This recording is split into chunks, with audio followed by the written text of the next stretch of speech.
katika kitabu cha Luka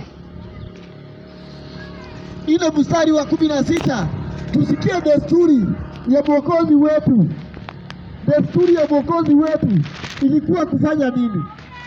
Desturi ya Mwokozi wetu Yesu Masihi alikuja hapa duniani, mtindo wake alikuwa anafanya kazi gani? Kitabu ni cha Luka 4:16. Akaenda Nazareti, hapo alipolelewa, hapo ambapo alipolelewa. Na siku ya Sabato akaingia katika sinagogi, kama ilivyokuwa desturi yake. Akasimama ili asome. Akaanza kusoma kitabu cha Isaya. Si kweli? Kabisa. Kwa hivyo desturi ya Yesu Masihi kama alivyoongea katika pale 5:17 kitabu cha Mathayo, hakuja kukagua sheria ama Torati, lakini amekuja kulitimiza. Tunaona pia yeye mwenyewe, na tunajua alikuwa ametoka katika mbinguni kwa Yawe.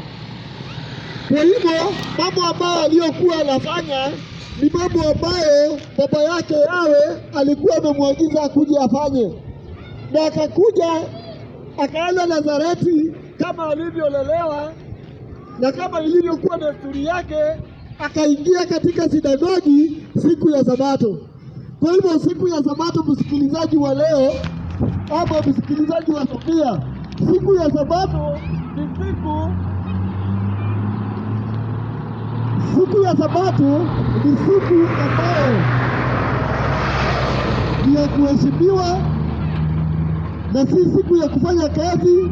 Ni siku ambayo ni Mwokozi Yesu Masihi aliweza kutimiza, ambayo ni jambo la kwanza Masihi alikuja kufanya.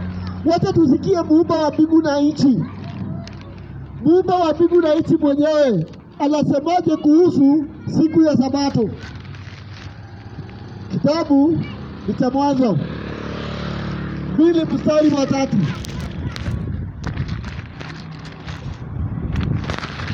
Mimi sijakuja kuhubiri, mimi tu nimekuja kunena yaliyoandikwa, kwa sababu wahubiri ni wengi, na wahubiri katika makusanyiko yenye tuko nayo wameweza kutudanganya na kutuambia sheria ilitundikwa pale msalabani. Kwa hivyo hakuna maana ya sheria tena.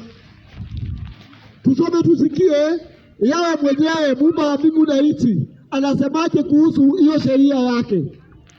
Soma. Mungu akaibarikia siku ya saba. Baba yetu Yawe akaibariki siku ya saba, akaitakasa.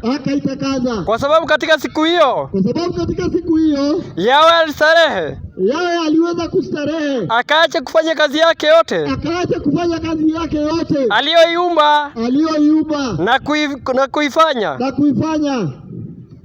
Hivyo ndivyo vizazi vya mbingu na nchi zilipoumbwa. Kwa hivyo Yawe mwenyewe, hapa tuko na shahidi mwingine ambaye alikuwa shahidi wa kwanza, ni muumba wa mbingu na nchi, kupeana siku ya Sabato. Masihi mwenyewe akakuja pia akaitimiza kama baba yake alivyosema. Wacha tusikie kama mitume